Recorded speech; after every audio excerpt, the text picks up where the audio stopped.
Welcome, everyone. We'll give folks another 2 or 3 minutes.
All right, Domingo, whenever you're ready.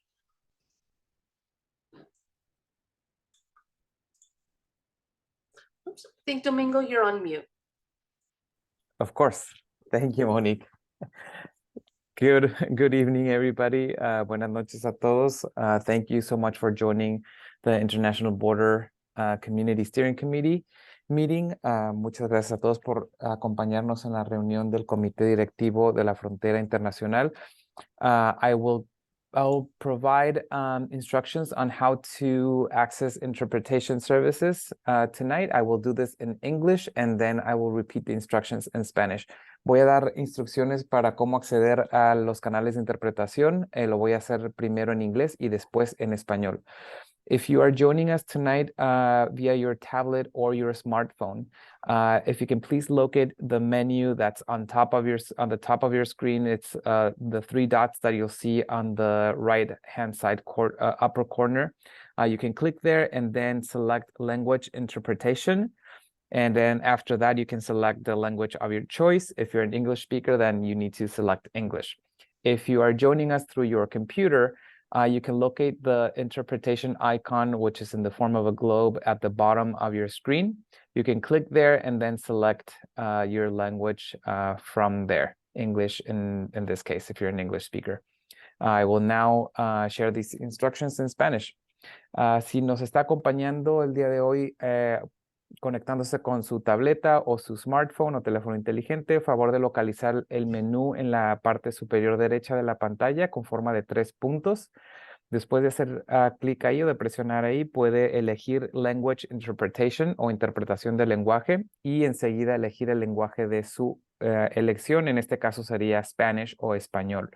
Si nos acompañan a través de su computadora, favor de localizar el icono de globo en la parte inferior de la pantalla y de ahí puede seleccionar el idioma de su elección. En este caso sería Spanish o español. El canal de interpretación está disponible ahora, así que los invito a que seleccionen su canal. Muchas gracias. Over to you, Monique. Yeah, thank you so much, Domingo. Welcome, everyone. Monique Lopez with the Air Pollution Control District. Know many of you here. We just want to go over quickly over the agenda for today and kind of what to expect in terms of the flow of the conversation today.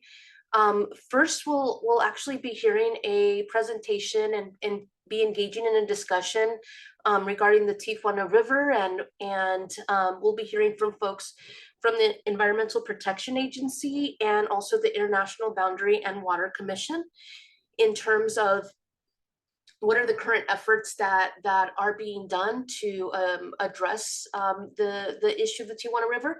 Also, we'll have an opportunity for you all to share, ask questions, but also to share experiences as well. So that'll take place, that'll be like the first 30 minutes of our meeting today. The rest of the time, we will set aside for you all to provide feedback on the draft community emission reduction program. Domingo and I will be helping facilitate that part of the conversation. Really excited to share with you all, and I sent out the documents I think early on Monday, but to share with you all the draft of the community emission reduction program that you all helped co-create.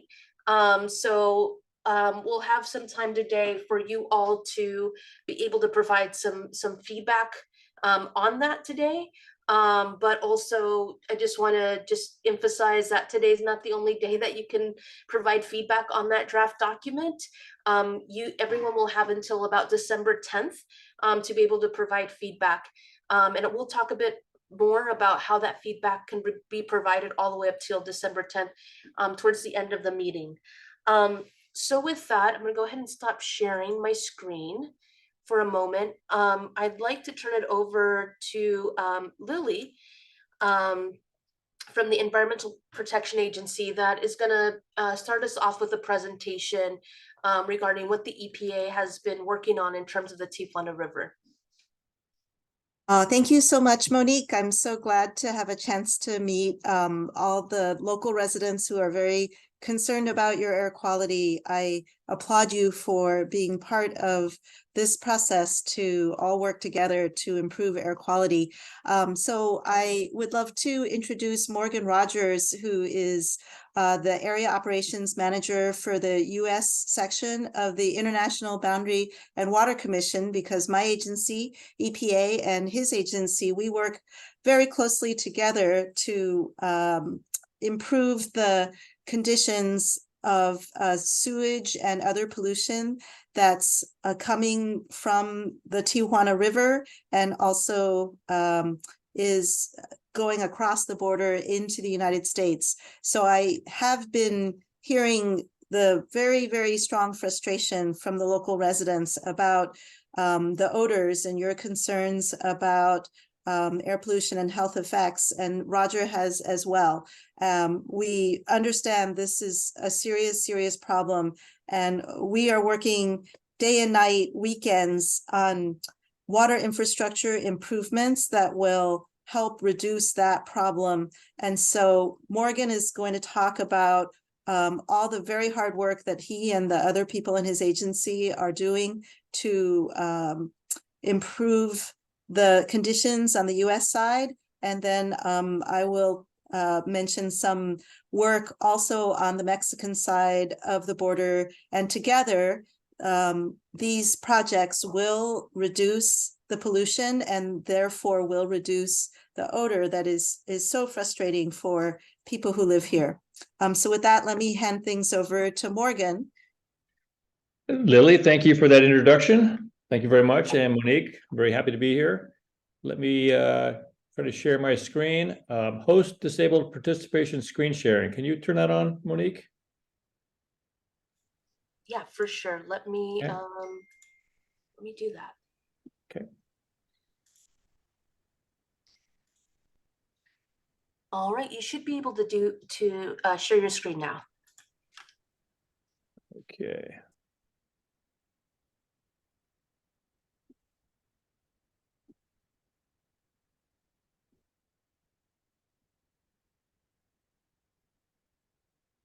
Okay. You see that? Monique, can you see my screen? Not yet. Oh, okay. Well, let me talk while that comes up. I see it, so hopefully it'll show up.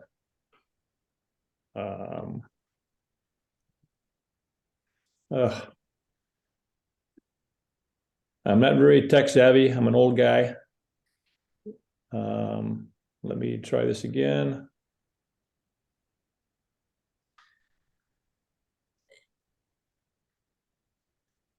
Oh boy. And if need be, Morgan, I will try to see the one you emailed to me. And Yes, see if I you can pull send it that up. on there. Yeah, let me try to pull that one up. 1 second. All right, my apologies. No problem. Let's see here.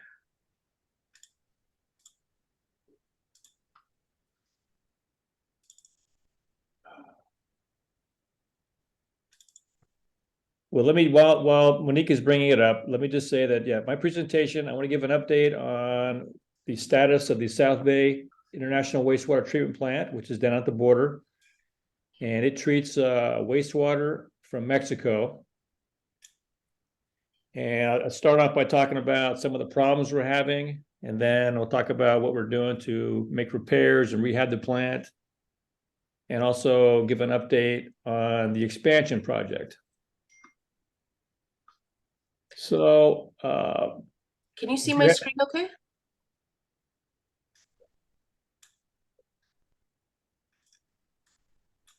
I don't see it yet. You don't see it yet? Okay, 1 second.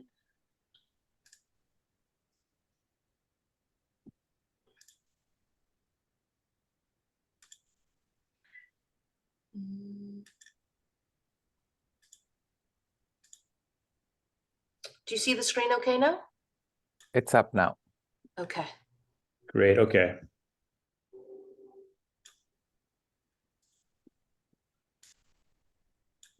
Okay, next slide then. Okay. And I'm gonna toggle back and forth between the English and That Spanish is for fine. folks. I apologize for this technical glitch here. So next slide. Okay, again, we'll talk about what is happening at the plant today. The repairs we are making also today to get back at the plant into compliance, and then brief update on the status of the expansion of the plant.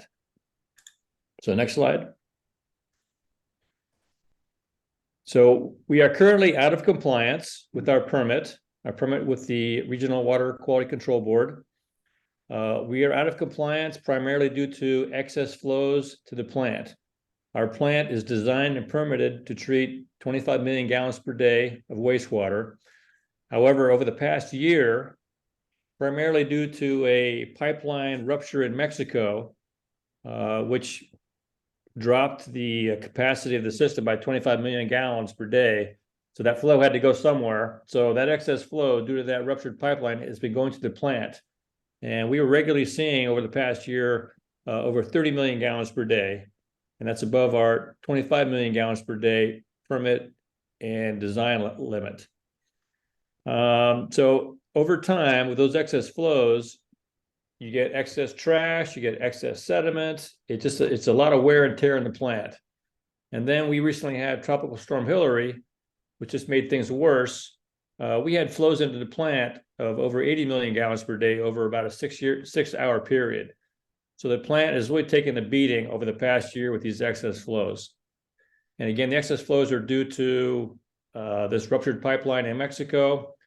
And it's also due to a junction box that brings the flows from Mexico into the plant, and more on that in a bit.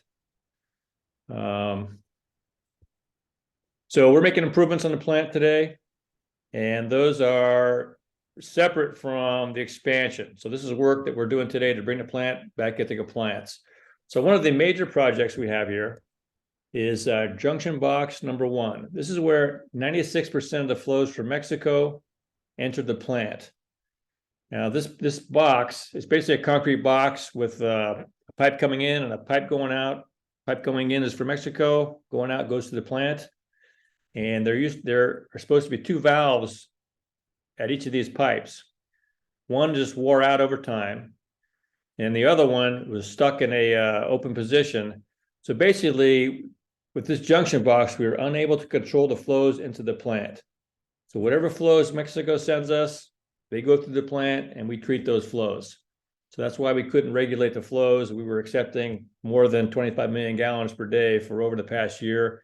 That's also why the Tropical Storm Hilary, we had 80 million gallons per day, and we couldn't stop it. So we do have a project now. We have awarded a contract.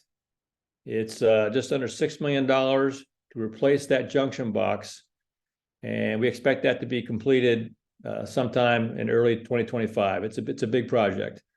However, I'd say in the meantime, and because of Tropical Storm Hilary, we decided we couldn't wait for the junction box number 1 to be replaced, and we needed something in place now. We did construct a temporary hoist system. And you see the picture in the bottom right. That's the picture of the temporary structure. It'll have a pulley on the top, and it'll attach to the gate. This picture is actually from yesterday. We are doing this right now, so we're hoping to have this operational before the end of the month. And so this will give us control of the flow into the plant. And I guess the picture of the top, the one on the left, that's a picture of what the gate looks like. That's covering a 96-inch or 8-foot pipe. There's a pedestal there, the stem there that goes up and down and just closes in front of the pipeline. So that's what it looks like. So that's JB1. Next project. Okay, our influent pumps, once the flow comes into the plant, it goes through these pumps, and these pumps push the wastewater through the rest of the plant for treatment. We have 6 pumps. We need at least 2 to operate normally, and 3 is ideal to handle peak flows. So when Tropical Storm Hilary came through, and with the excess flows over the past year, we were down to 2 pumps. So we now have 3 pumps online. We have 2 new pumps coming in between November and December, and then we're ordering some additional pumps. I do want to say one of the earliest slides, to fix all these, we have redirected $18 million within IBWC's budget. So I'm taking money from other field offices to my office, and we're taking care of this. So we're spending a lot of money to make all these fixes. All right, so right now we have 3 pumps online, which is what we need. We have 2 more pumps coming in, and then we have another contract that we'll put out to get some additional pumps. So we'll have more reliability and some redundancy at the influent pumps. Okay, next slide. Okay, now our plant is a primary and secondary treatment plant. So the primary treatment is basically primary sedimentation tanks. And what this does is, you can see the picture on the right. This is a clean primary sedimentation tank. And you can see these skimmers or flights on the top and the bottom. What this does is, as the solids float to the top of the tank when it's full, and also sink to the bottom.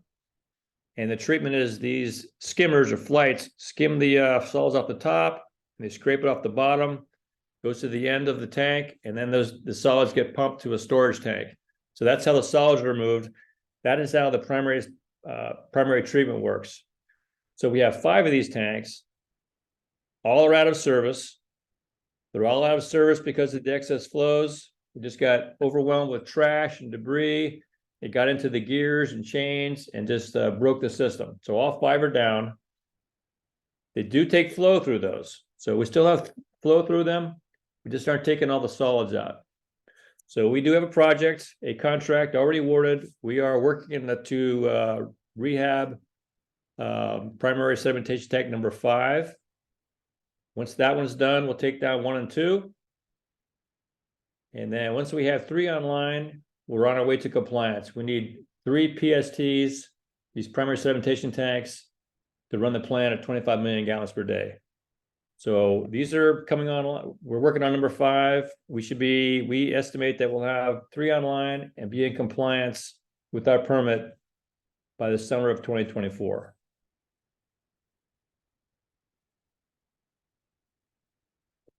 Okay, next slide.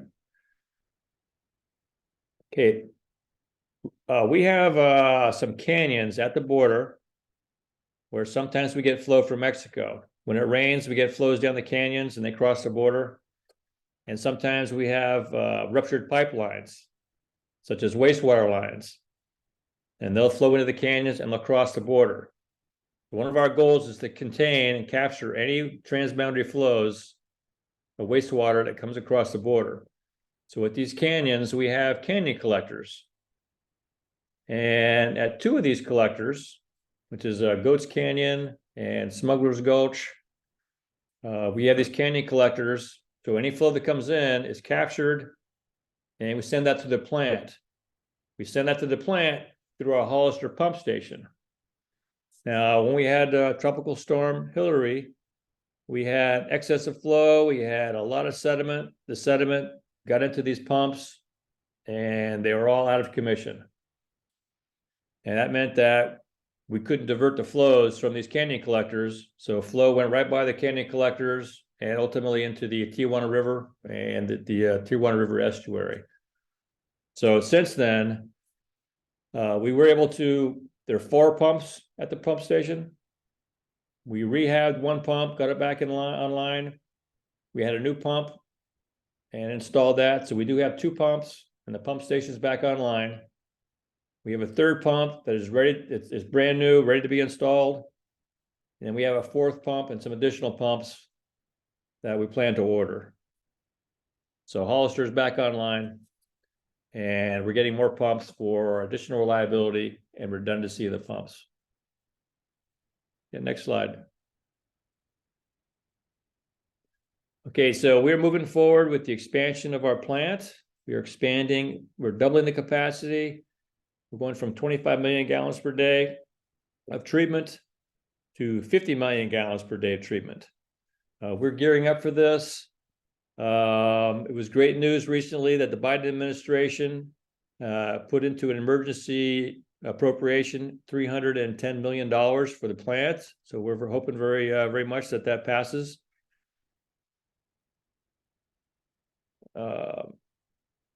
So we are planning to go out for bid for the design build contract of this expansion before the end of this year. And we're also expect that we'll have that contract for design build awarded first part of next year. And then we expect at least 3 years of construction. And we do plan to do, we'll start the design and we'll start construction as soon as we can. Whatever part of the plant is designed and completed, we'll start with that, and then we'll finish the design and finish the construction. But we're going to start the work as soon as possible. All right. All right, next slide. Okay, this is the administration support. We had the Assistant Secretary of State visited us early October. And we think that this was instrumental in getting the Biden administration to include the $310 million of supplemental funding in the that emergency appropriation. So again, we hope that passes. That'll really help us out. And we are in constant contact with our Mexican counterparts and ensuring that other projects that are across the border are committed to and completed. And Lily will talk more about the Minute 328 projects. So that is all I had. I could take questions an hour later. I'll leave that up to you, Monique. Yeah, thank you so much, Morgan. I really appreciate it. I'll go ahead and have Lily go next, just in case I feel like she might be able to answer maybe some questions folks might have through her presentation. And then we'll take questions and comments from folks. Sounds good. All right, Lily. Thanks so much. So I'm trying to share screen, but it doesn't, okay, maybe that will work. Do you see my screen? Yes. Okay, that's great. Sorry, I'm not sure how to make it bigger, but thank you again so much for the opportunity to talk with you tonight. And thank you so much to Morgan for sharing the really important news that the voices of the community has been heard. And so that is why the president did request to Congress to give $310 million for this really important work that Morgan has described. We can't predict what Congress will do, but if they do approve that president's request, then it will really help a lot to address this problem that everyone is suffering from. As I said before, the solution takes both sides of the border cooperating because the sewage starts in Mexico, and you saw that Morgan described the various reasons that more flows of pollution has been coming into his plant than we had previously, which results in the very difficult odors that the community is dealing with. So we had worked together with community residents as well as leaders of the county, mayors, state representatives, other agencies, as well as Mexico, to come up with a combination of projects that will together reduce the flows of the pollution from reaching the coast by 90% when we're able to build all of these different projects. So we had, together with IBWC, Morgan's organization, been working with our counterparts in the Mexican government for years.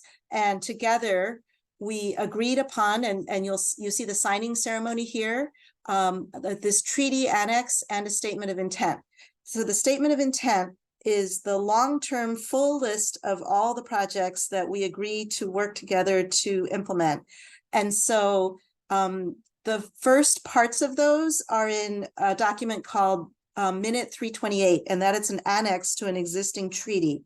And so that is committing the US and the Mexico sides of the border both to put in funding that will enable us to do a significant part of what is needed to get these reductions, and so to clean up your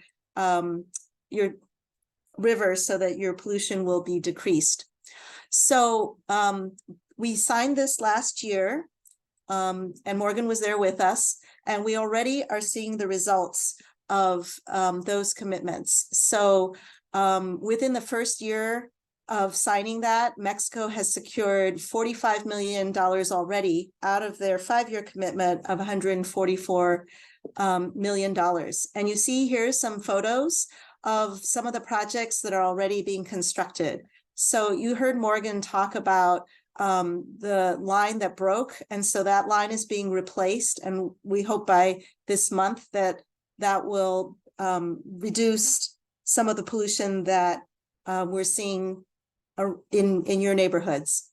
And we also have the announcement that we got from the President of Mexico last Friday that there's an 18 million gallon per day wastewater treatment plant that has not been working, and that has been causing pollution to go into the ocean and to go northward to the Imperial Beach, Coronado, San Diego beaches. And so he announced last Friday that the Mexican army is going to they're going to construct this new wastewater treatment plant for $31 million. They are going to expedite this construction so that it can be completed by 2024. Also, we've been working on this international collector. You see the picture here from a few months ago, and it was 20% complete by then, but actually it's farther along now. So we expect that to be finished in December. And so that will help prevent spills in the future of 58 million gallons per day. There's a Pump Station 1. It's going out to bid in early 2024. And then finally, there is a pump station called Los Loretas, and it needs to be rehabilitated. And so that is already going through the process to go out to bid and hire a contractor to do that construction. So all of these together, these projects will help reduce the flows of pollution that go into the river, to the canyons and the coast. Let me show you the next slide is showing the combination of the projects here that I just talked about. Here is the San Antonio de los Buenos plant. We have the international collector, the canyon pump stations, and we also have the plant that Morgan just talked about. So the projects that are listed as green are already finished, and the projects in yellow are in procurement or under construction. And we're still working on the ones in red. But we do have that commitment from the Mexican government to work on these together. So that's what I wanted to share on progress. And I wanted to share also my contact information. Here's my phone number, and this is the email address. I'm giving you that because if I'm out, someone else will still be checking that email address so that you can get an answer sooner. Also, this is our website that you can get more information. And I know that a lot of you are very concerned about environmental justice. There's a lot of grant money that's coming through the environmental justice program. So even though it's not specifically the topic of this presentation, I did want to share this information because many of you may be interested in learning more from that program in the future.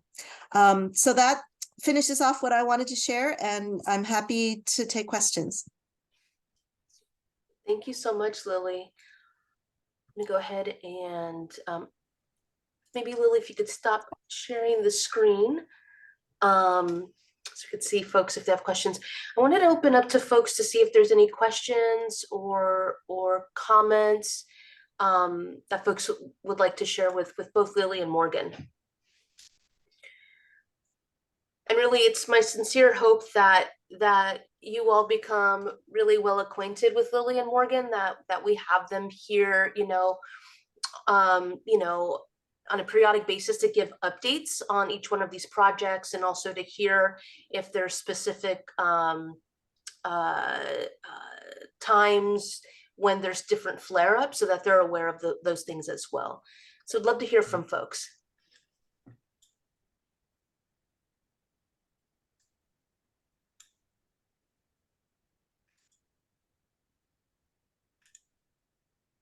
Domingo. Yeah, just briefly, as folks think about other potential questions, I have a couple of questions. First, Lily, is the email the Tijuana, what was it, Tijuana Water or something like that? That general email that you shared, are folks able to reach out in both English and Spanish to that email? Yes, Okay, great. absolutely. And my second question was regarding the funding piece. I understand that there's a number of repairs that need to be done, and then also we're talking about the expansion. Are both of those pieces included in that funding, or is that funding more geared towards one particular piece of it? No, the initial 300 and this additional 310 will be expansion plus rehab that's required to support the expansion. Great. Thank you. Those were my questions. Okay.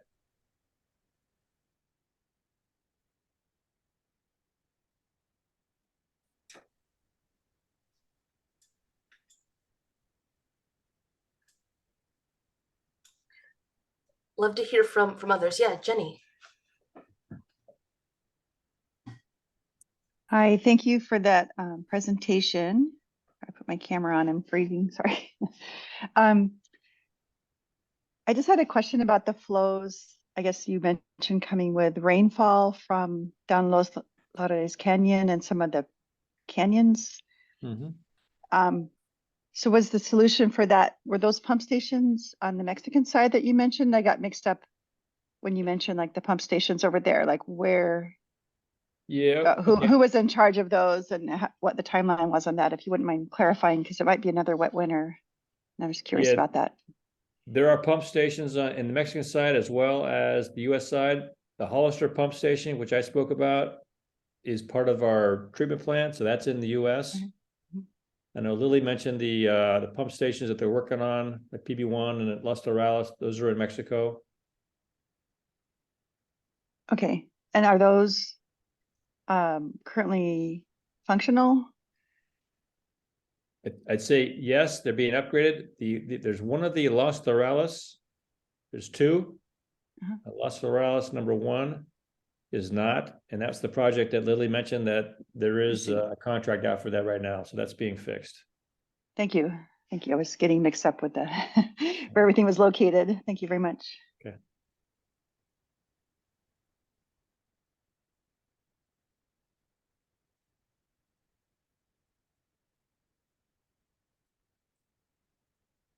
I'm gonna put the map into the chat, if that helps. And I also put my phone number, the email address, and also our website in the chat.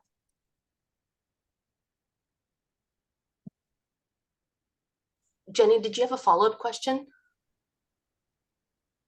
I did, unless someone else wanted to ask one. I didn't want to hog the time. But I just wanted to ask, how much does the timing depend on that 300 million? Does that really change the timeline or just change the scope of everything? Well, the more money we have up front, the sooner we can start, and the cheaper it is. Well, I would say the sooner we can start. I'd say the more funds we get up front, the cheaper the project will be, and the sooner we can complete it. So getting this 300 million from the USMCA, and if we get to 310 in this emergency appropriation, I think we're in a good position. Now, there's still some scope that we'd like to do. I think the total project cost of everything we'd like to do is closer to 900 million. But Wow. there is a piece that we can put off and then get started with the 600 million. I see. So it really accelerates it if that money came through, is what you're saying? Yes, yes. Yeah, okay, thank you.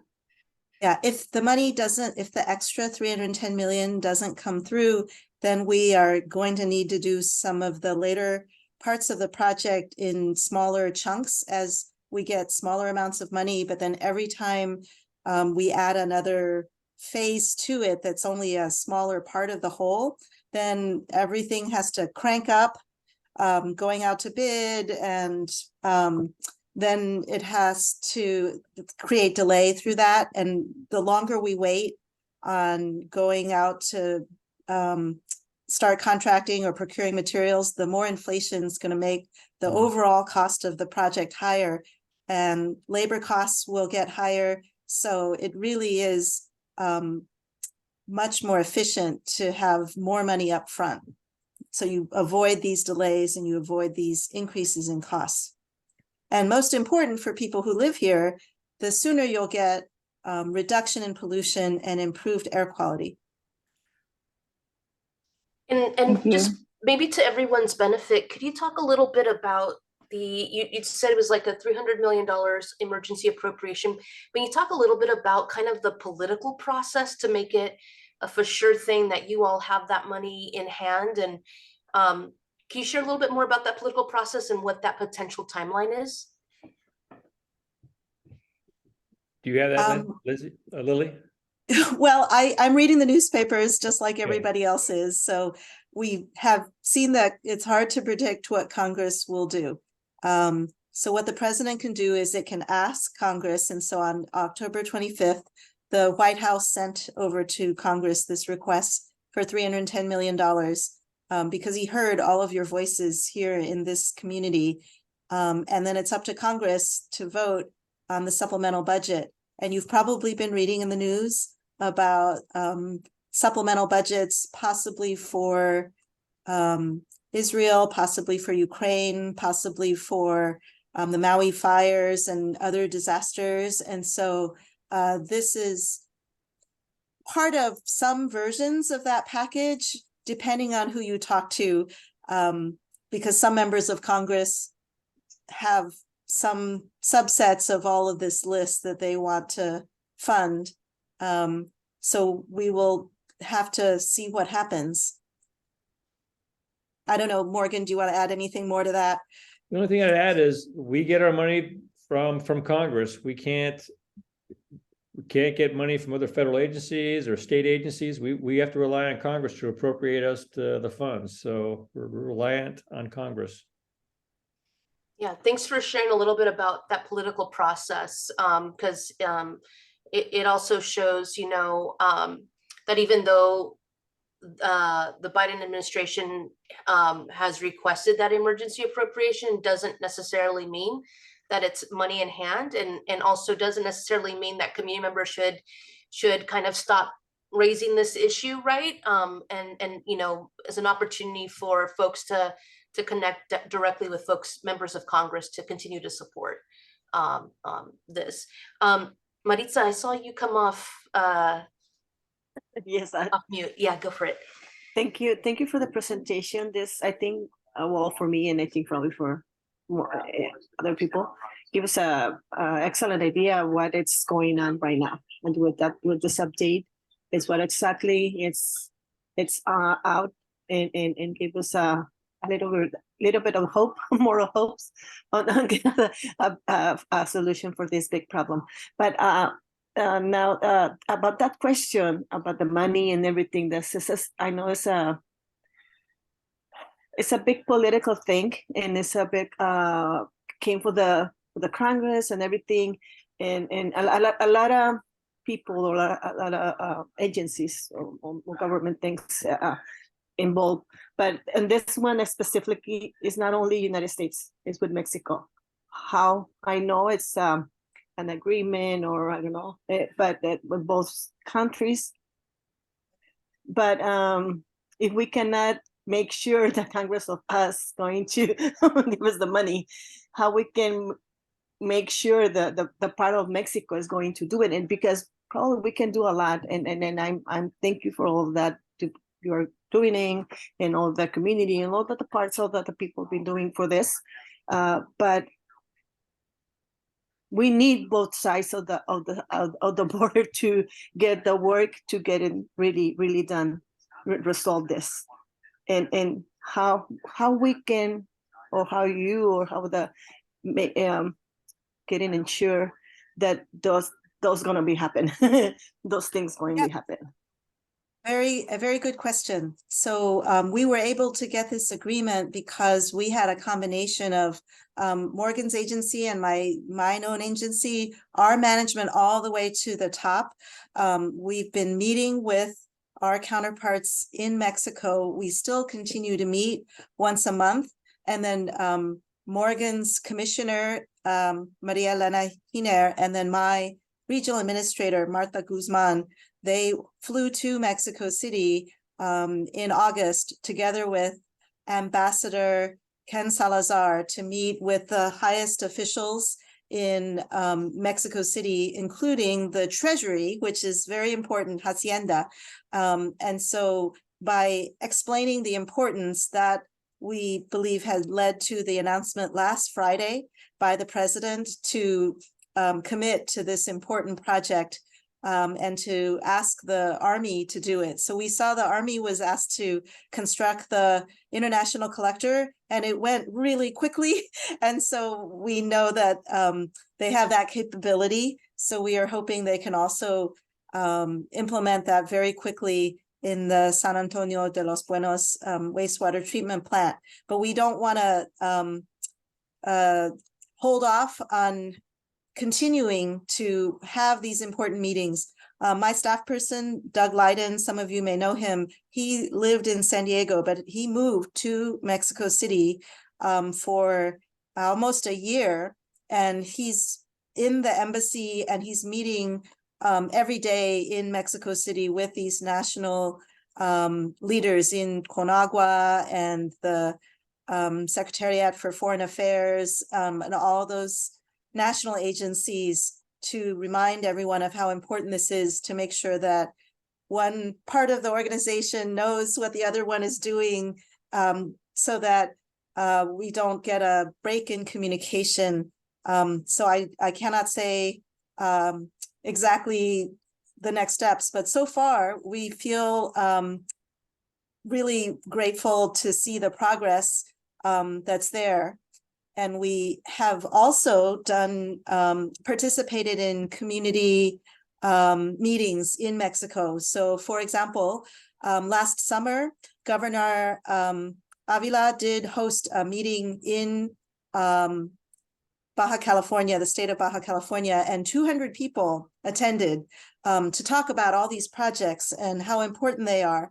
And then I myself went last May together with my senior manager, Regional Administrator Martha Guzman, to Tijuana, and we participated in a big community meeting with over 100 people and press, in which many community residents there spoke out about their frustration with the pollution, and they also demanded that we take this seriously and that we make the effort, the money, the people available to fix this as soon as we can.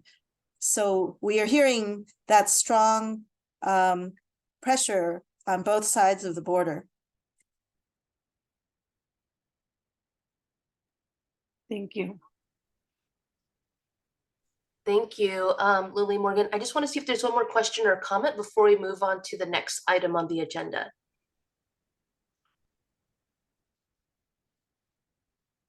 Awesome. Thank you, Lily and Morgan. And we'll Thank you. certainly be in touch. I hope to like connect with you all like every quarter or so, just to kind of provide like updates. And then also, you know, you shared with this group a lot of things to really think about. Certainly, it seems promising the action that the Biden administration took on October 25th, right, for that to request emergency appropriations of $310 million to start addressing this issue. But certainly, sounds like there's certainly a lot more work, especially in the political realm, right?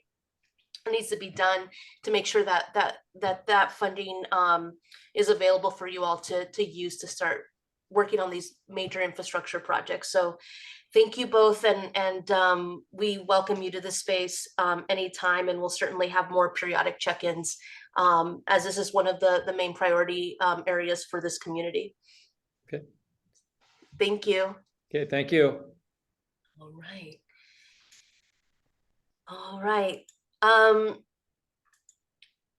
Yeah, so like as I mentioned, I want to make sure that we're in relationship with Lily and Morgan and other members of their team, just so that we are in the know of the different activities and actions that are going on. And then also it might provide opportunities for this group to get involved in some advocacy efforts around, you know, making sure that funding comes here so that you know the infrastructure projects are in place. So with that, I want to transition our conversation more broadly to the draft community emission reduction program. As mentioned, we sent out the draft on Monday. I'm gonna stop sharing my screen for just a minute because I want to show you where you could also find it. You should have received links in your email on Monday, but I'm going to show you also where you can find it. Find the documents if for some reason those links aren't working or you're not able to find that email. But if you go onto APCD's website, and I'll also drop this in the chat box as well, if you go to the International Border Community page, you'll see a link for the draft community emission reduction program, both in English and Spanish. Hopefully you're all seeing my screen okay. I know it's a little small. So I'm gonna post this link in the chat box where you'll be able to access the full draft of the community emission reduction program here. Tonight you'll have an opportunity to share some feedback. But it's certainly, like I mentioned, not the only time. Folks will have until about December 10th to provide feedback. You can feel free to provide feedback. My email address is on there. But you could certainly reach out via email. If you'd like to provide feedback in a non-written form and just more verbal form, we can set up a one-on-one meeting so that you're able to provide feedback in that way too.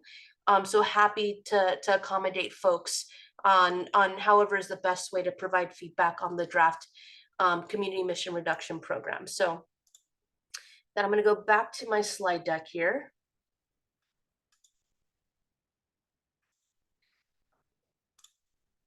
All right. So you've been seeing this table for probably the past 3 meetings or so. So what's in the community emission reduction program? There's a chapter that talks about the background of the program itself. There is a chapter that talks about, gives like kind of a community profile on the international border and what the community identified as priorities. There's also a technical assessment, which last time you all met, Charania from the California Air Resources Board and her team provided an update on that. There's also the bulk of the document, and the heart of the document is really the strategies section. And we looked at this section probably for about 4, 5, maybe 6 months. And then there's the enforcement chapter as well, which we provided a presentation. And then Domingo, the last time we all met, provided a quick update regarding the CEQA chapter. I do see a hand raised. Lily, did you have a question or comment? Or maybe that's left over or by accident. Okay, I'm gonna lower the hand. Okay. So stop sharing here. So just as a way to kind of, and this is not like, you know, the survey that's dictating or determining, okay, we have nothing to talk about in terms of these chapters, but it's just a way to do a little temperature check with you all in terms of where you're all feeling and seeing work needs to be done. And so let me do this here. 1 second.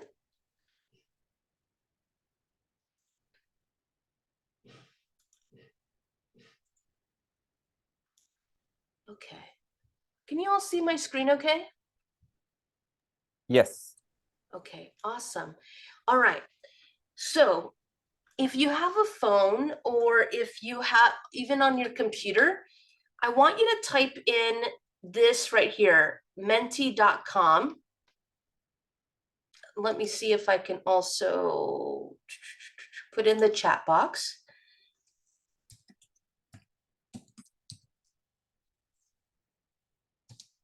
Go ahead and type that in, and then type in the code 74177966.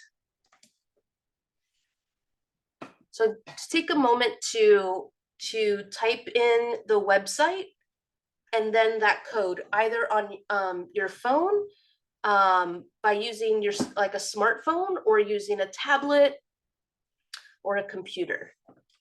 Give folks an opportunity to share or to log in. Is anyone having trouble logging in?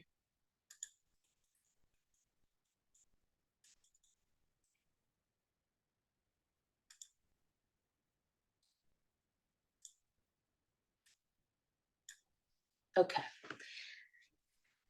All right. So if you logged in, I this is just to do a temperature check. It's not a vote in any way, just a temperature check.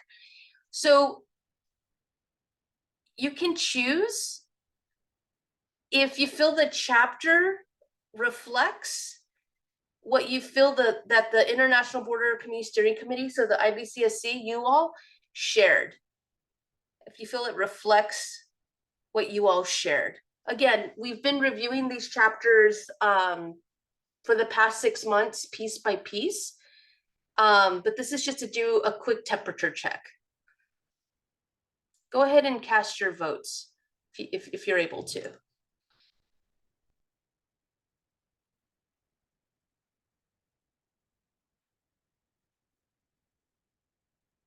All right.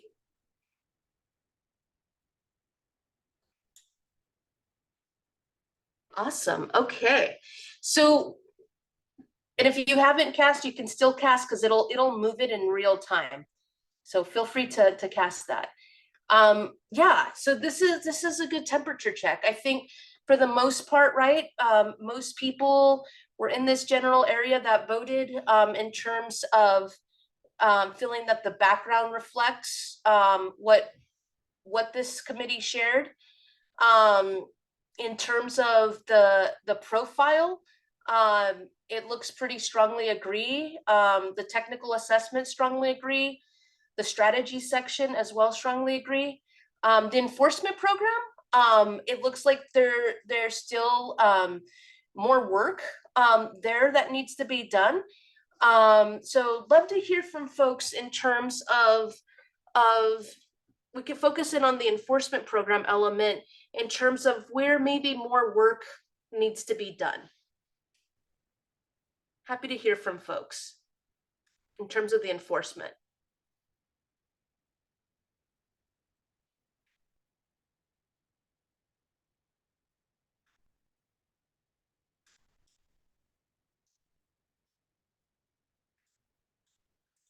I'll give folks a minute to think about it. Well, we're gonna do 3 kind of activities, and then we'll be able to go around in a circle. So let me go pull up my screen again. Okay. We'll come back to that for sure. Okay. The second question is, what is the most important thing that should be included in the community emission reduction program? Because we want to be sure that as we're doing this process, we want to be sure that the most important thing to this committee is included in some way in the community emission reduction program, that we didn't miss something along the way. So if you can go to your next kind of slide and start typing in some responses there. Implementable actions and supporting projects. Good question. This is Jenny Quintana. Yeah. So this is stuff, even if we already included it, we can put it there as important. Like it's- Absolutely. Yep, Yeah. as a loop, absolutely. Mm-hmm. Thanks.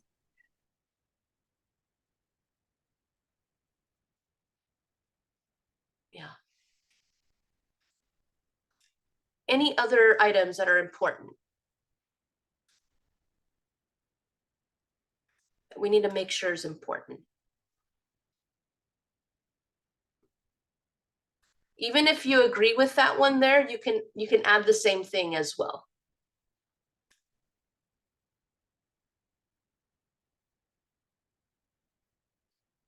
And if you're having trouble with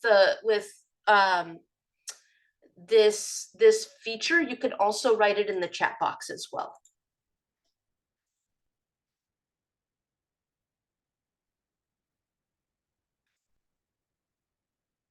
All right.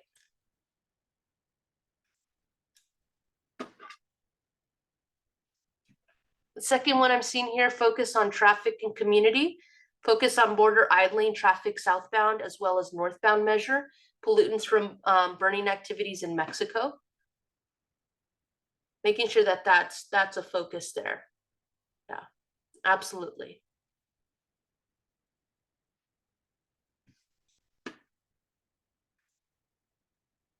And Domingo, can you take this one? Absolutely. This one says implementation of the actions that support the projects, and always take into account that this is a binational region. Absolutely.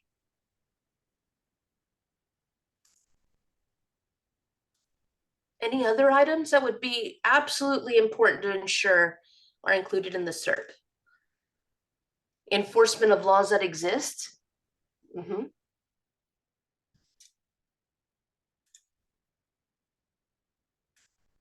What else is absolutely important? Yeah. I see Alejandro just came in, and he may have dropped off for a minute, but Alejandro, we're using this function. So if you want to type in to participate menti.com and then type in this code here. Thank you, Monique. I did. I Okay, was here. I perfect. just dropped off. I accidentally ended the call. No But thank you. worries. Yeah, no worries. Yeah, so these are great things to make sure that are included in the SERP for sure. And then the last question, and we're gonna have everybody have an opportunity to answer these 3 questions individually. This is just a way to kind of get the thoughts flowing. When we present the community mission reduction program, this big document with all of these strategies to the board, what are the highlights? You know, we certainly can't do a presentation page by page. And we certainly aren't we're not even able to just like focus on all the strategies given how comprehensive they are and the time we have. But what would be incredibly important when we're talking to the SERP, to the board, to make sure we highlight to the Air Pollution Control District Board? What would be important in our presentation to them?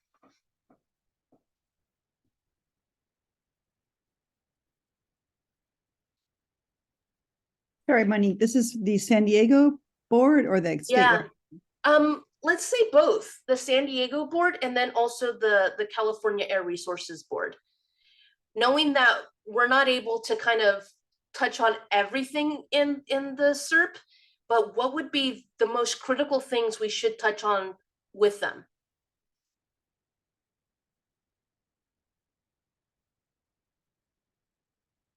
So you all are also help guiding what we include in our presentation to them, given that there's just so much to kind of share, and we're not able to share everything, unfortunately.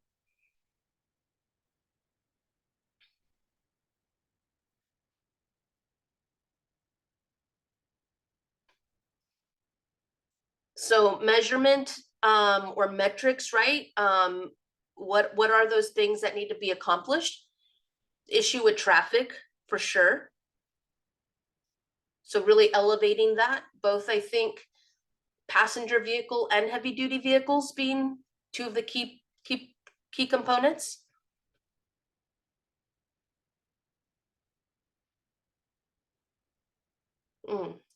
How to codify strategies so that they just don't live on the page, right? That they're things that must be follow-up and actions to and funding for.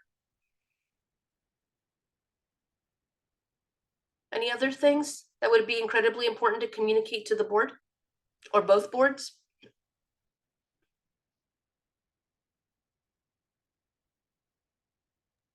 Also, if I may ask, also think about it in terms of your community. What about your community would be important for all of you that our board knows and that it's highlighted for them? As we present this document, you know, an important piece of it is also sharing with them the background of your community.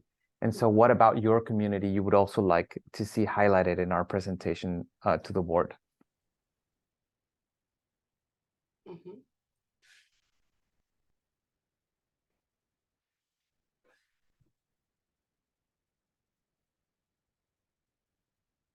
Give folks another few seconds for this one. Okay, I'm going to switch screens here really fast. 1 second. Okay. So I want to provide everyone an opportunity to share maybe general feedback about the draft SERP, and also, and this is some of the questions we've been asking kind of in the other activity. What's the most important thing for you to see included in the SERP? And then also, what would you like to highlight to the APCD and also the California Air Resources Board as well? And I want to make sure that everybody has an opportunity to share. So I'm just going to call on people and just provide space for folks to share. And if you want to pass, if there's nothing you'd like to share, then that's completely fine. But I'm going to call on each person just so that I make sure that there's space for everyone to share. So let's see. Who'd like to get us started here? And I'm gonna put these questions in the chat box as well. And Monique, I think we have a message already from someone, from Mariano on the chat. Okay. Mariano, you said, I think developing enforcement strategies by nature, it is difficult for folks, and there it is difficult to find incentives and barriers that will guide parties closer to the desired outcomes. Takes a great deal of creativity and insight into all the stakeholders. So it'd be difficult for us to reach a satisfactory consensus or feeling thoroughly exhausting of all options of the SERP. So Mariano, if you don't mind coming off mute, if you want to share a little bit more about that, and also if there's anything else that you'd like to add that the questions are helping inspire as well.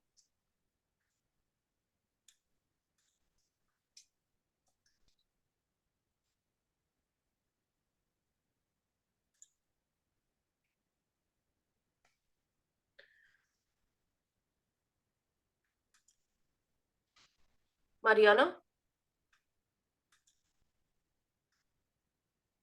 No, I can't hear you, Mariana.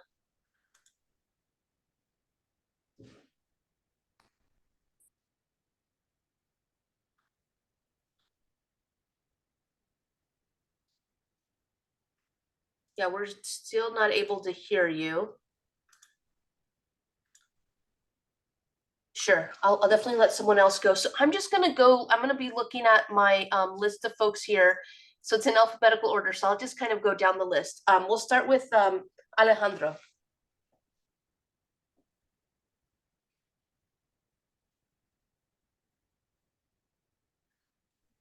Can you hear me? Yes, I can hear you.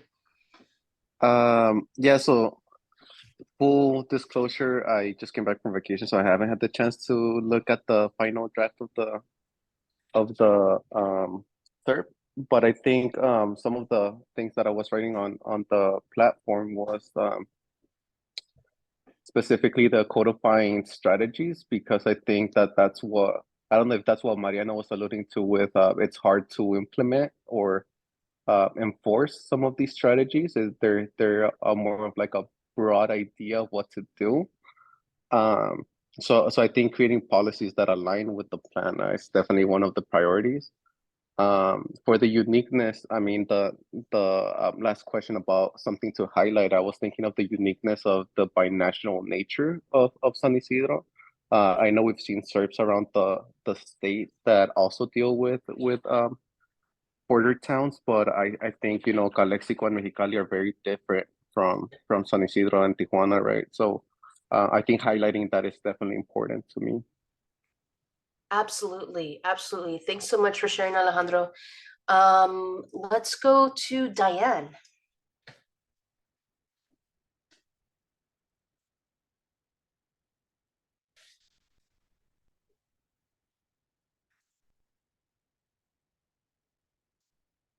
Diane Vermeulen.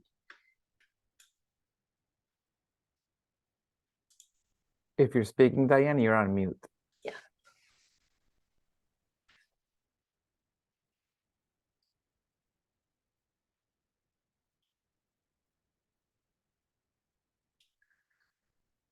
All right, we'll circle back to Diane.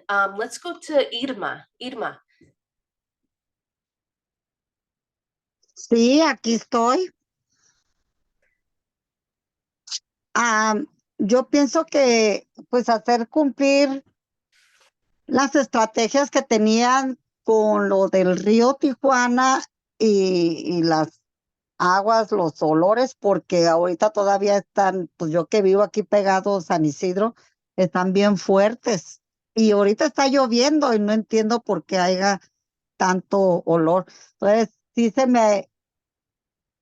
sería una prioridad y que se hiciera cumplir los arreglos que tienen. Yo sé que ahorita en Tijuana están arreglando por ahí, por cerca del río, porque están haciendo un solo carril para playas y otro de avenida. Hay construcción ahí, no sé qué, han de andar removiendo algo de las aguas negras porque está muy, pero muy ah, fuerte el olor.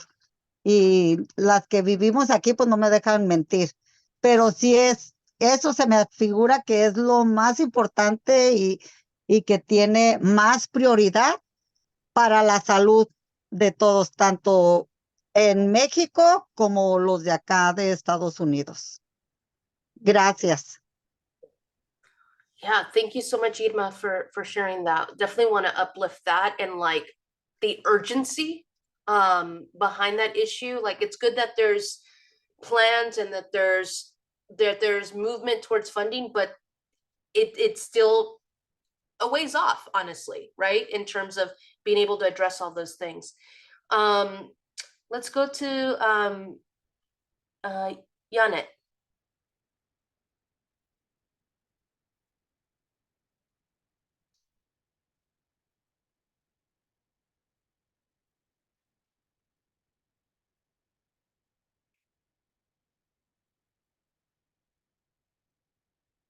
Janet?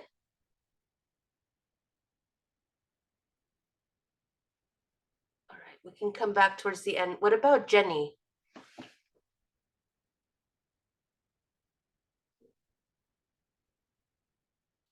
Jenny?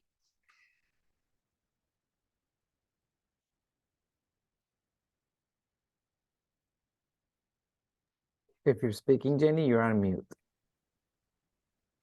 And that sometimes happens.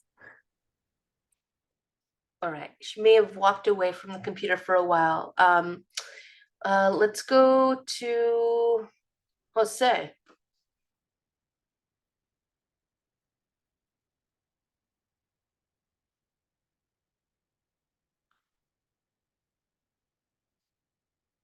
All right. People must be eating dinner. That's okay. Let's go to, let's try Mariano again. Mariano?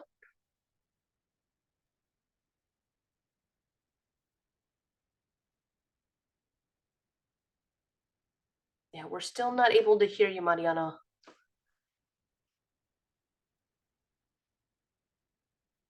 Okay. I think he may have dropped off. Oh, I don't know if I can. oh, I see Jenny. Yes, Jenny. Let's go to Jenny next, and then we'll go down to Maritza after that. Hi, sorry, I'm having headphone problems. Can you hear me? Yes, we can hear you now.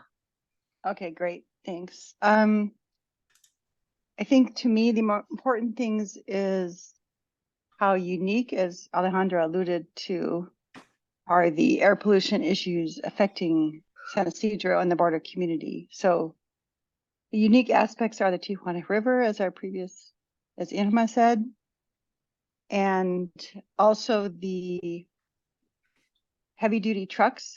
So much of the goods that go into California come through this community, but don't bring benefit to this community. So the heavy duty trucks are very, very important. And also the border delays, which are potentially avoidable, a source of pollution. So I think those three things. And I think I also want to point out, if you brought it to the board, about the innovative measurements that are going on, like measuring for the odors. So some very innovative measurements are happening thanks to the helpful folks at the San Diego Air Pollution Control District. So that's quite innovative compared to other SERPs, I think. Absolutely. Thank you for sharing that, Jenny. Let's go to Maritza, and then we'll go to Mariela after that. Voy a hablar en español para poder Perfecto. expresarme mejor lo que pienso. Creo que secundando también lo que comentaba el señor Vigil acerca de que enfocarnos en nuestra comunidad y lo que decía Alejandro, cada frontera tiene sus características diferentes, pero pensando nosotros en nuestra comunidad debemos de tener en cuenta y hacer el conocimiento, que siempre tengan presente que somos una frontera, o que somos la frontera más visitada, más cruzada, con diferentes características, porque podemos tratar de estar controlando nosotros acá las emisiones, toda la cuestión ecológica y la cuestión del ambiente, pero siempre vamos a tener como frontera esta parte, o sea, los que van a llegar, los que van a cruzar, los que vienen y van, qué es lo que está pasando. Y no simplemente nomás tenemos un cruce fronterizo, tenemos dos, y yo creo que de los más grandes movimientos con todas las fronteras que se tienen. Entonces, no dejar en cuenta, o sea, no permitir que se deje de tomar en cuenta esa situación, y sobre todo aquí en San Isidro y en Otay Mesa, porque,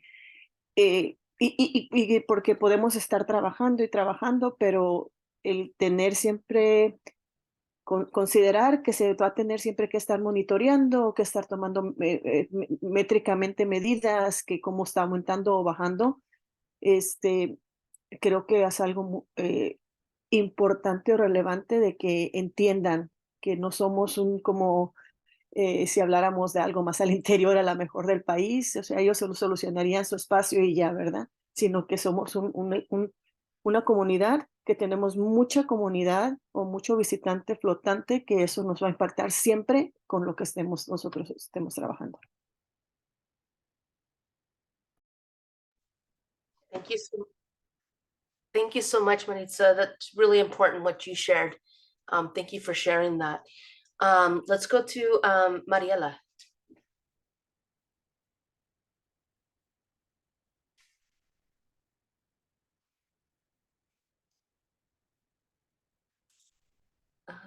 Mariela.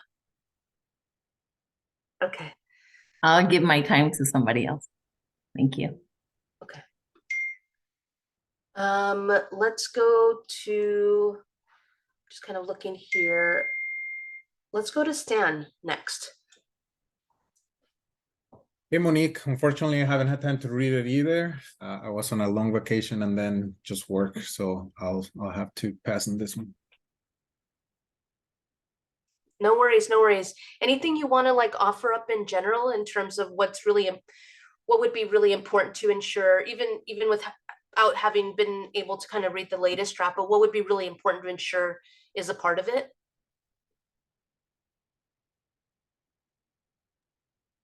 I don't think I would have anything new. Most everybody has been on the same page, I think, on what's important to us, just, all the pollution and stuff. So I think I would just be repeating myself for what we've been saying. No worries. Let's go to Trinidad.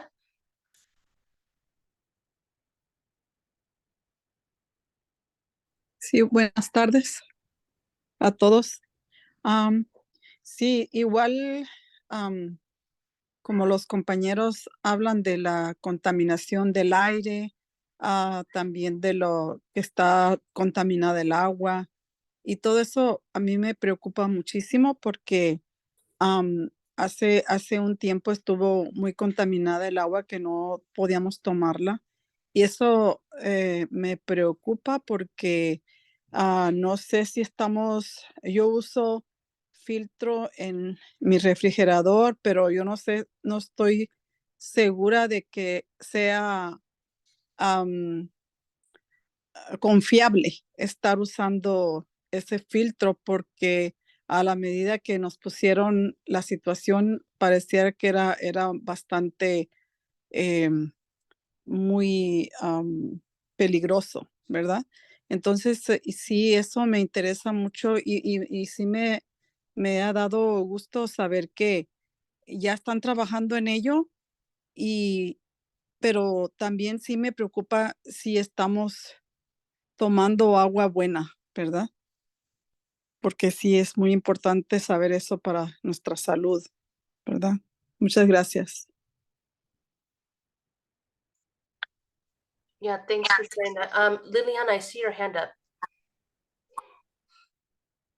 I don't know if I could present some thoughts on unofficially as part of CARB that I know we have a whole approval process, but this unofficial, I just want to express that what I've seen, and I think that it's really important for your board to hear, is how you all have worked with the community. So basically the process by which you're developing the SERP.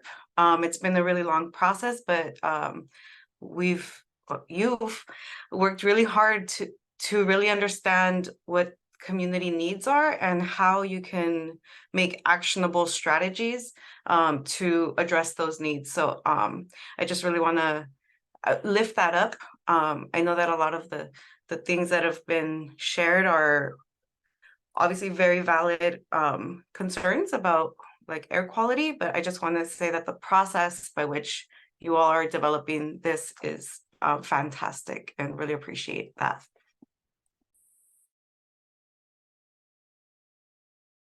You're on mute, Monique. Sorry, thanks for sharing that, Liliana. And I'll definitely provide more time and space for folks here from CARB to also share as well. But I think what you shared is really important, is really also elevating and highlighting the process that this entire community has gone through, and just like the dedication that each one of you has shown in like showing up at all these meetings, engaging in all these conversations, going through pages and pages and numerous presentations and providing that feedback. And so really appreciate you sharing that as an important thing to note as well. Yeah. Cool. Let me see here. Let's go to Wendy and then Zach. Buenas noches.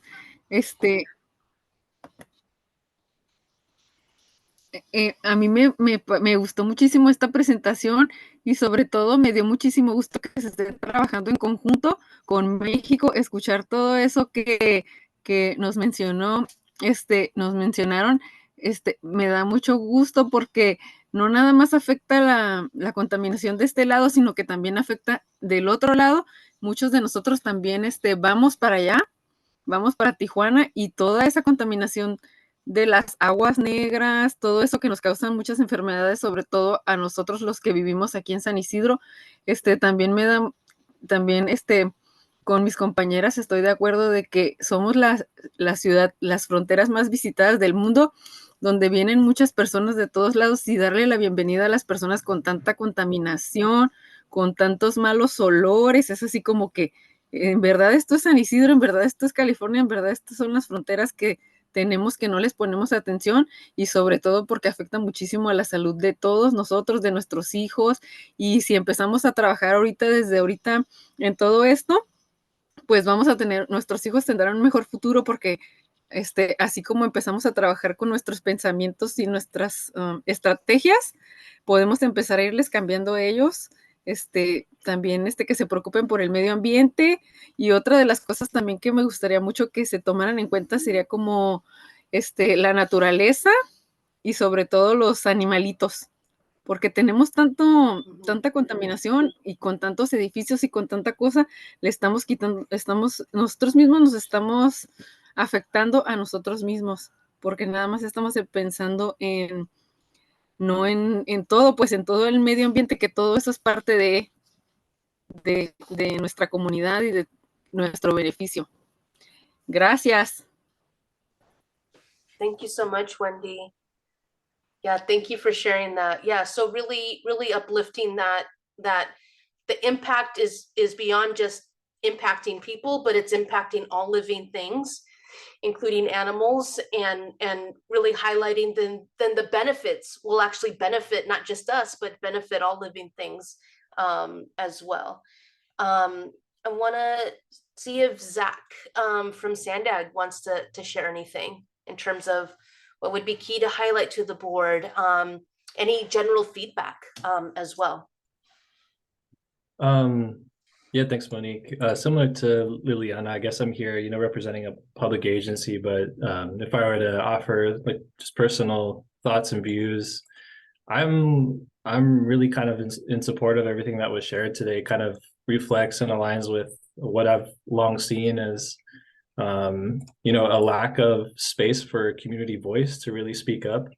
The border community really is kind of at the forefront of a lot of the disparities that we talk about, broadly as a society, but we really, in the border community, really see it like firsthand. And this is the community here to use that voice, to exercise that voice, to come up with, community-driven strategies for improvements, what they see.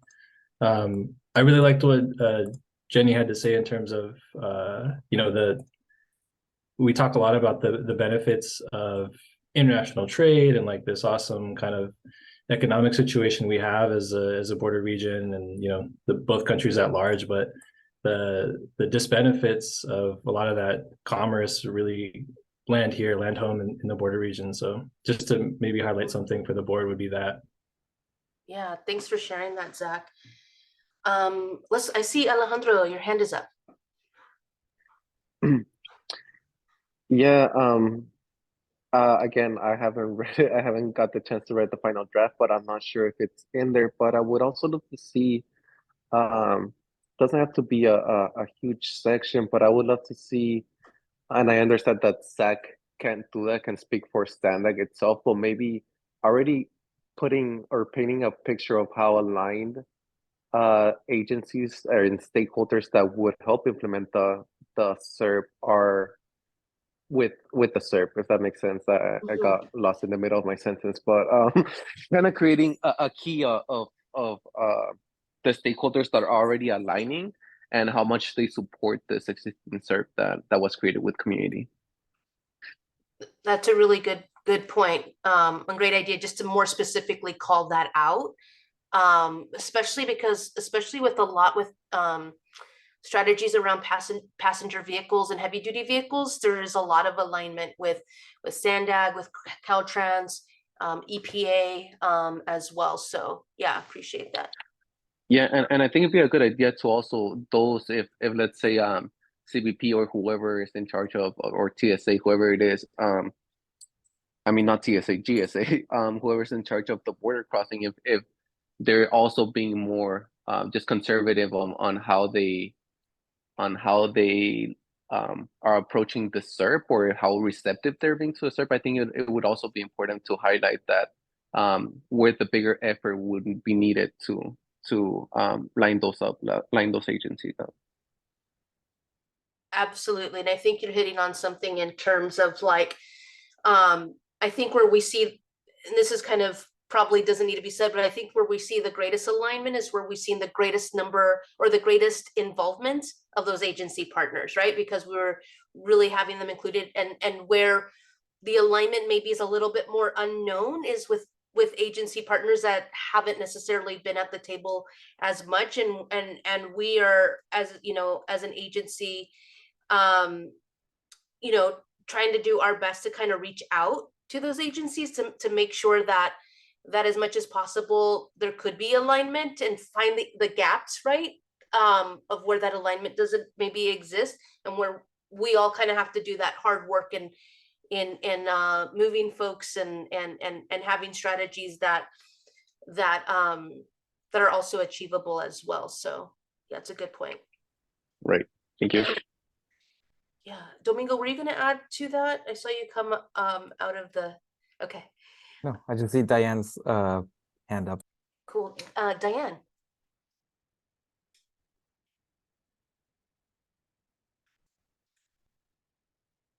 Diane, I don't hear you yet. I'm not sure if it's a sound issue because it doesn't look like you're on mute, so I'm not sure.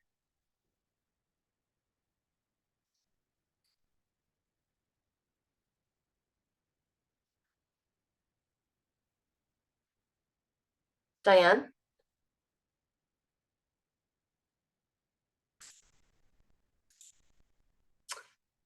Yeah, I think there might be some tech difficulties there. Maybe try the chat box, Yeah. Diane, if you want. If you want to maybe add to the chat box right now, Diane, and then we can try to hopefully integrate that. Okay. Okay, sounds good, Diane. So we have other folks, speaking of public agencies, and all, we have other folks that have been in this space consistently for the past year and then 2 years, if you also want to think about the community air monitoring plan that you all helped co-develop. So it's been a 2-year process. And so many of the folks, specifically, I'm going to call out from the California Air Resources Board that have been to, if not all of these conversations, most of them, folks like Lily, Juan Ramon, just kind of slowly going through this, and a few others. And so I just want to hold space too. Andrea, I also want to hold space too if anyone from CARB would like to share as well, just kind of high level thoughts, either answering the 3 questions we posed earlier or just some general comments and thoughts. If anyone from the California Air Resources Board would like to share.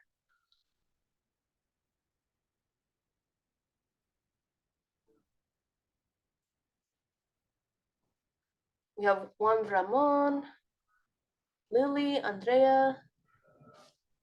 Am I missing someone? Liliana. Yeah. I'm rereading the questions. Yeah.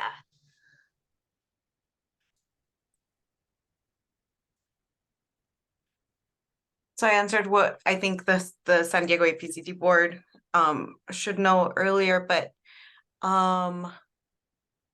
you know, even the draft SERP, the feedback that I would have is that it's, so I've reviewed quite a few SERPs as the program has been around maybe 5 years. So in my view, this SERP is a lot more readable and plain language and accessible. And it clearly outlines what community concerns are and how the district and district partners will, address those concerns.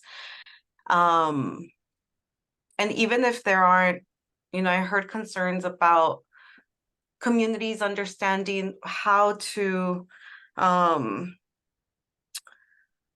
the ins and outs of incentives or enforcement strategies. And I just want to say that the district's work and CARB's work is not done. Once the SERP is developed and approved, it's just begun. And that's when, we work with communities to really understand priorities and how to get those incentive dollars to where the communities want them to go and get those enforcement, actions right in the communities or in the intersections even where the communities are most concerned about.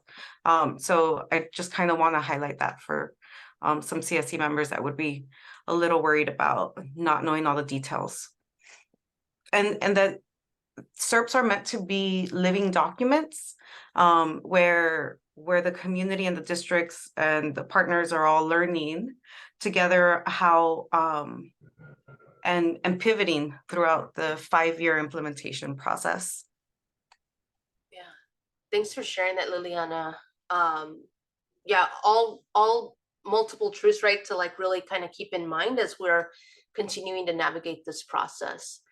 I also want to hold some space as well. There's been a number of staff from the Air Pollution Control District that has been to, again, like folks at CARB, have been to many, if not all, right, of these meetings the past couple of years. And so has heard a lot. And we have a number of staff members here from APCD.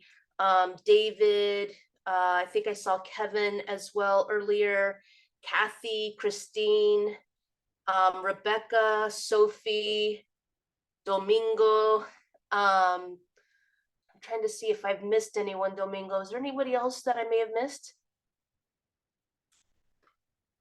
I think you've got them all from what I can see in my screen. Yeah, cool. So I'd love to like open it up for APCD staff, right? That's been part of this process along with you all, and who also has been part of the process and like thoroughly reviewing sections of it and thoroughly reviewing the strategies and really genuinely brainstorming like, hey, how do we accomplish this? How do we also let folks know like what is our current capacity and how do we work to increasing that capacity to address these other issues. So I see Kathy came from behind the shadows here.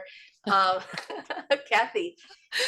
Hi. I don't have a lot for the first two questions, but on the question about what would you like to highlight from the SERP to the APCD board, I would like us to highlight our appreciation for the community. I learned a tremendous amount through this process. I feel like sometimes I know everything about incentives and air quality. No, I never think that, but sometimes I feel like I have a good grounding, and I learned a lot through the process with the community, and I expect to learn a lot more as we go through the implementation of the SERP and figure out how we can actually make change in the community. So that would be my main takeaway. We have a lot of work to do, and I just appreciate so much the work that has happened so far. Yeah, thank you so much, Kathy. Anyone, we have quite a few folks from community air monitoring. Want to see if anyone from monitoring wanted to share as well. Yeah, hi Monique. Everyone, this is David Soderman. I'm the chief of the monitoring division, which includes the community air monitoring team. I think, one thing that would be nice to highlight when we go before our board and before CARB's board, or not us, but when it gets presented, you know, I'm a numbers guy, right? That's part of why I'm monitoring. I deal with numbers, I deal with data. I know it's not possible to highlight every single SERP strategy. So sometimes I think it would be nice to highlight the quantity of strategies. You know, obviously we can't talk about every single one, but if we say, hey, look, we have 20 different strategies and we're going to highlight just 3 of them that kind of, you know, we feel are the bigger picture. It doesn't take a lot of time to say we have 20 different strategies. And I think that would be kind of neat and kind of nice to show that we're not just focusing on just 1 or 2 things. There's a lot that we're touching on. There's a lot that this group has put together. It's impossible to go over all of them. We just don't have the time. But if we can just share, you know, the total number of strategies, I think that would be kind of a powerful way of saying, look, we have a lot of different strategies. They kind of touch on this, you know, broad subjects of, you know, border wait time, traffic, you know, infrastructure, so on and so forth. And then just go, and then now we're just going to highlight a few of the ones that we're going to talk about today. I think that would be nice. Awesome. That's a really good idea, David. And for as many times as I've looked at the strategies, I've never done that count, and I need to. I mean, it's impressive when you Yeah. look at, because it's not like we're talking strategy 1 through 20, right? Yeah. There's different groups, and then we have, you know, A1 through 5, B1 through 5, and you know, Yeah. sometimes you kind of get lost that there's 30 different strategies that we're working Yeah. on, and it's really impressive that this group and the different communities kind of come together and come up with these total numbers, and they're wide ranging. And again, it's impossible to talk about every single one. So sometimes just kind of throwing out a number of, you know, hey, look, we came up with 20, 30 different strategies that we're going to be working on over the number of years. Absolutely. That's a good point. Before we move on to a different group, I just want to see if anyone else from APCD would like to share.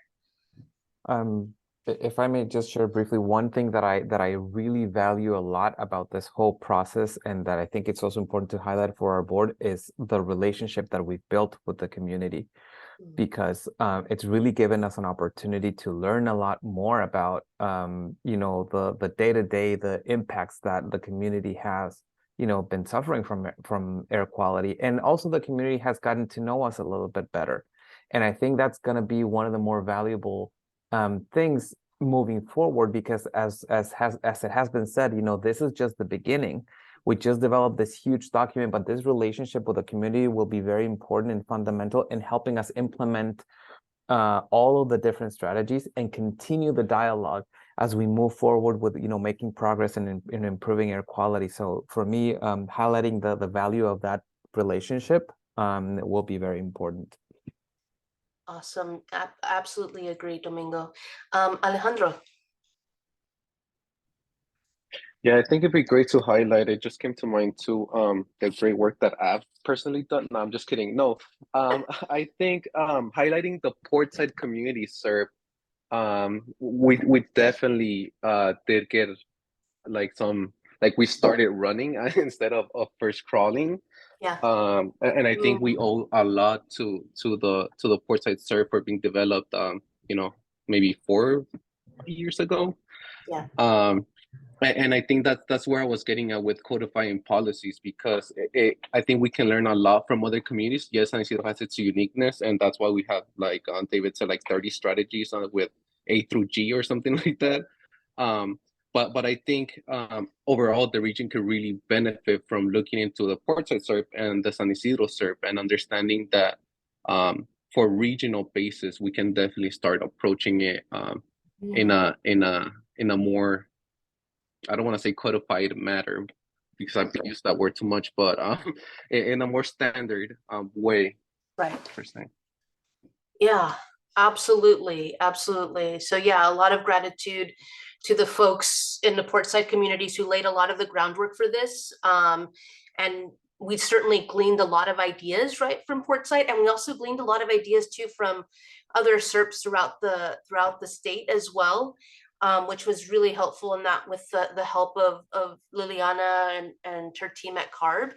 But also like just even thinking about as we continue to build relationships as an air district with other communities facing environmental injustices, how they're going to be able to hit the ground running because of all the work that you have collectively done. So I think even elevating that, I think Alejandro is just such an important point, because I think it advances environmental justice in all these different spaces, not only like as like there's policies that come into place because they emerged out of the international border SERP that are going to have ripple effects throughout the entire region, but also just in terms of having community knowledge that's being shared as well. So yeah, Alejandro, you're going to add more to that? Yeah, which brought me to my other point that I think what APC did really well is creating this Office of Environmental Justice, right? And getting you, Domingo, on board, because now you don't have to rely on whether it's, because I know the port side relied heavily on facilitating because the expertise was not in-house. And I could see that from the meetings I attended. And I think it's the move in the right direction where the Air Pollution Control District is definitely building up their capacity to connect with community in-house. So I think that's also important to highlight, that maybe this process was able to happen more smoothly because the Air Pollution Control District was open to progress, I suppose.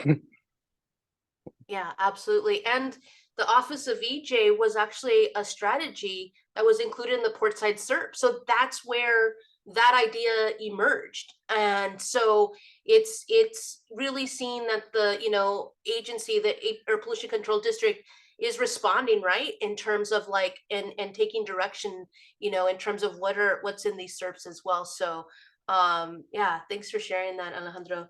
I know that there's some other folks too online that may be folks in the community that I haven't called on yet, but I see a couple of names like Erica and a few others, but just want to open it up before we kind of close out for the evening or talk about next steps. I want to see if anyone else has, even if you've shared already, but if anyone else has anything else that they'd like to share before we transition to kind of next steps.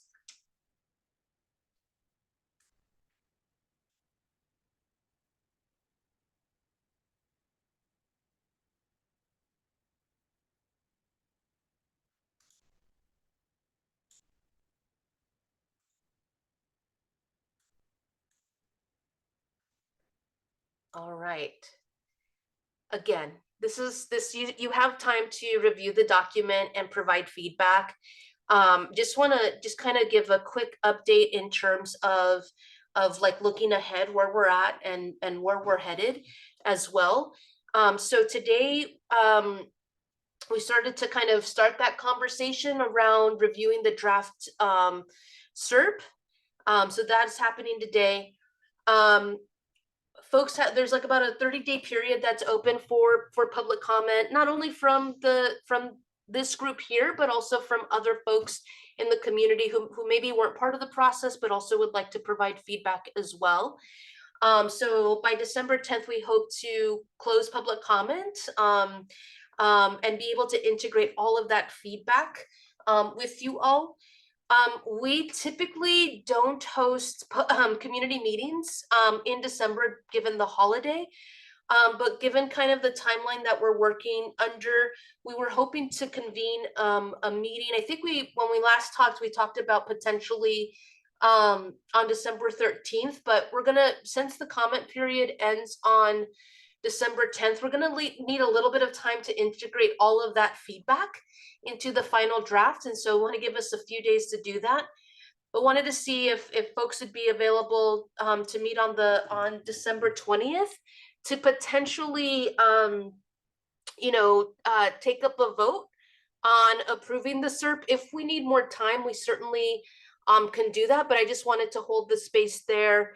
I know it's close to the holidays for some folks, but if we can at least engage in a conversation there, see where the final draft is, and then potentially cast a vote. Again, the vote doesn't have to happen here, but if we're able to potentially vote to pass or approve the SERP. In early January, the APCD board is meeting. And so if the committee approves the SERP on the 20th, it will then be able to go to the APCD board for their approval. And then in terms of a process, then it would go to the California Air Resources Board for their approval sometime within February to June of 2024, within that time frame there. And so again, if we need more time, we're open to hearing that feedback, but if at all possible, if we could plan for a meeting on December 20th to kind of see the kind of more final draft after we integrate everyone's feedback and all, and hopefully provide an opportunity to approve the SERP. One of the things we'd want to do at this particular meeting in December is kind of even highlight for you all any changes that may have happened to the draft that you all are looking at right now based upon the feedback we received, so that you don't have to go line by line and try to figure out, well, where was that change? So that you know exactly kind of on the document that you would be voting on. So that's something that we'll do on our end. So I'm going to pause there, and I just want to hear from folks in terms of this timeline. If folks have any concerns or any thoughts on kind of this proposed timeline here.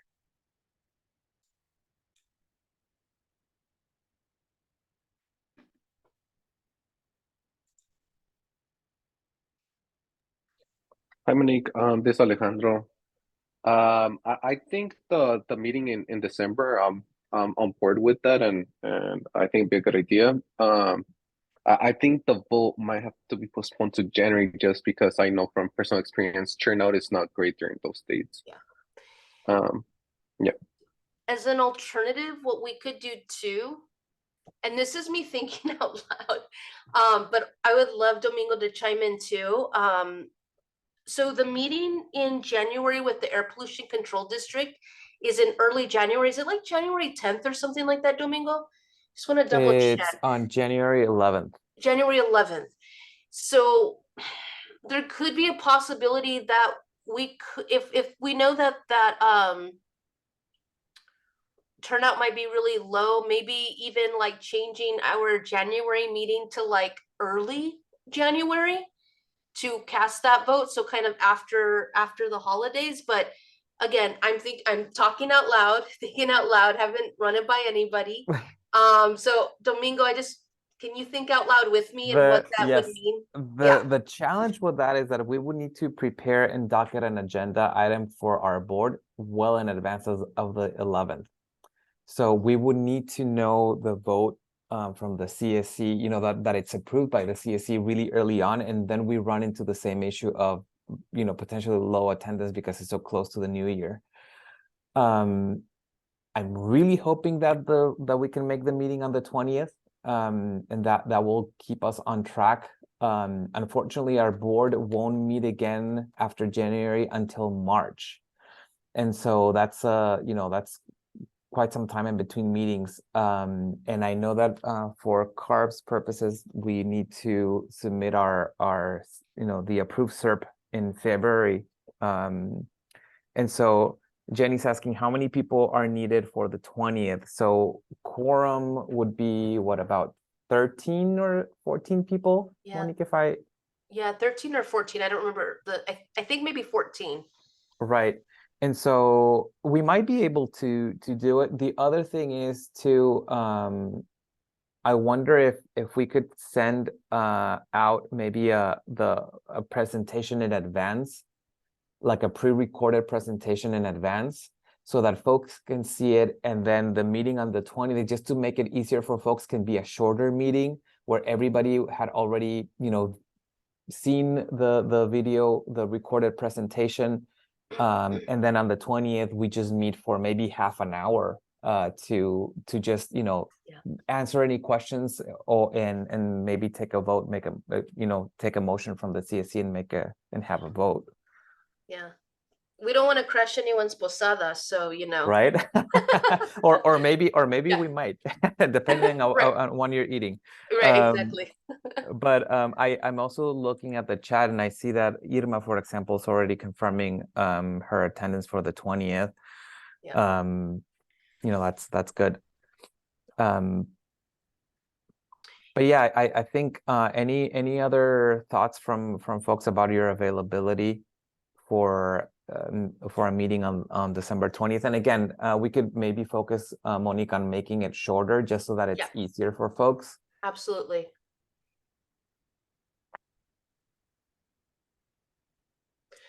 Domingo, I'm wondering, again, just thinking out loud, if we don't have the full 14, are folks able to vote via email if they're not there, but we're given the email the presentation, so to speak?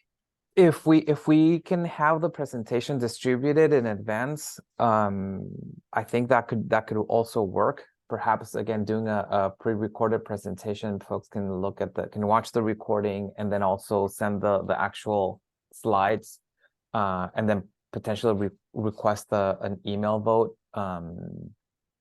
That could also be an option.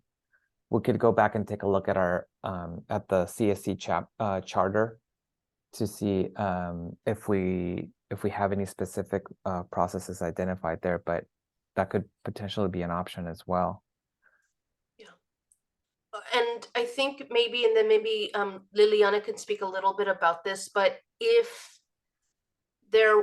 let's say there wasn't like overall agreement about the final SERP and we did actually genuinely need more time, what would be our option there, Liliana? So I'm sorry to say that you won't be very unique in this instance. There have been other communities that needed a little more time, and I think, you know, it's been as simple as a letter saying, hey, you know, like, we need more time, and this explaining why. And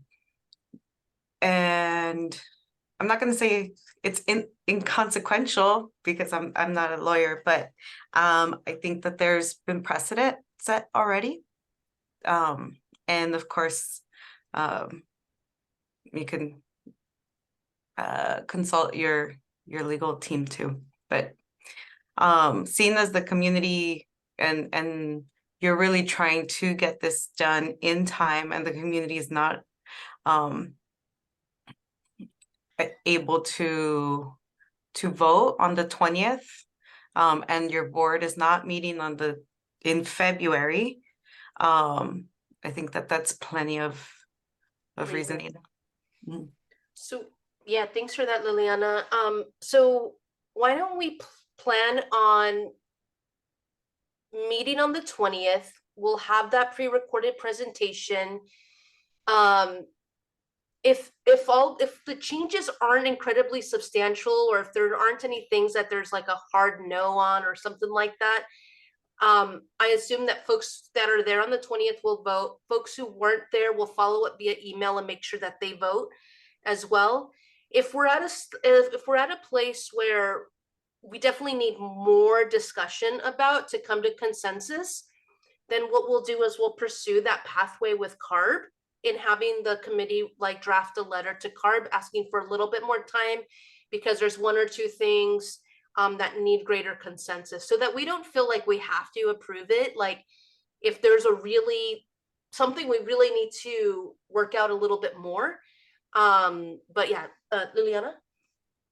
And actually, I have to make a really, really, really big distinction. CARB does not have the authority to say this is the deadline. That was set by statute in the amendment. I think it was like 1479, I don't know, AB something.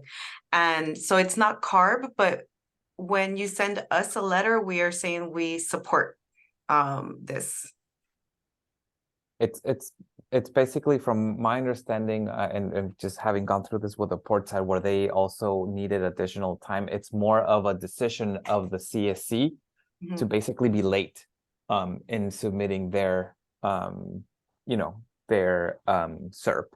And letting CARB know that, hey, we need additional time, but you're right, Liliana, CARB does not have the authority to, grant an extension or anything like that. It's by statute, it needs to happen. Okay. But with also taking into account that this is a very community-centered, program, if the community is deciding to be late with their SERP, then they just basically need to notify CARB in this case. Got it. How does that sound for folks in terms of like next steps? Will folks will submit comments, kind of our comment deadline is December 10th. We're going to do our best to integrate all that feedback. We'll do a presentation for you all to kind of show any changes to the document so that you know what you're voting on in terms of the document from what you saw. We'll have a meeting on December 20th. We'll have a pre-recorded presentation too that we can send out to you all. Keep that meeting short on the 20th. And hopefully be at a place where we can vote. But if there's anything major that emerges from that conversation that evening, we might have to go down the road just to notify CARB, hey, we're going to be late. Here's the reasons why. And here's kind of our estimated timeline so that we can come to greater consensus. I'm hoping that this process that we've been engaging in the past number of months, the entire year, right? That we've been able to kind of gain consensus as we moved along. So I'm hoping that that's where we're at. And so if folks are able to vote, we have the quorum to do that, whether a combination of in-person and email, then it would then go to the APCD board in January. And we would love and welcome you all to be there if at all possible, or at least see it online, because I do know it is that meeting is taking place during the workday. So want to be mindful of that as well. But also if you wanted to pre-record any public testimony, maybe we could coordinate something as well. So if you weren't able to be there. So that's our plan. It's a little messy, but I think I want to be, we want to hold that flexibility if need be. But also keep us on this timeline if we're able to, right? But not be so inflexible if we need to get better consensus on an item or two. So with that, hopefully on the 20th they'll be finalized and approved. If we need more time, we'll certainly do that. And then submitting comments by December 10th.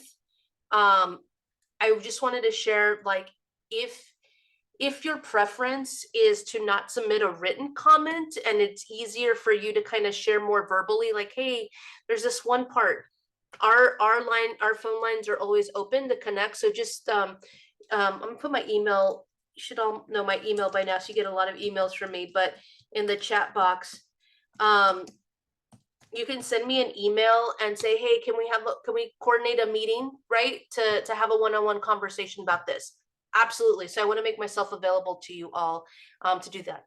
One little hiccup in that, I am on vacation next week. So we'll connect the following week, the first week of December, but I'll definitely make time for those conversations. Okay. All right. Any questions or comments?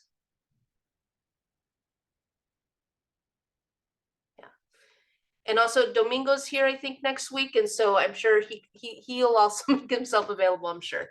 Yeah, and I'll be here Monday, Tuesday. So, and actually let me put my email on the chat as well. Yeah. Irma.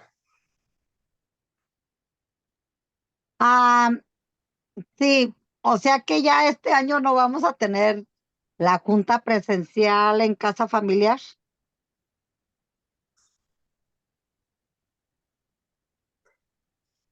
We'll circle back to that, I think, in February. Bueno, Un abrazote a todas. Felices fiestas y coman mucho pavo. Gracias. Yes. All right. Thank you, everyone. Take care. Have a good night. Thank you. Buenas Bye. noches. Gracias a todos. Thank you. Have a good night. Thank you, Thank you, Vanessa. everyone. Good night.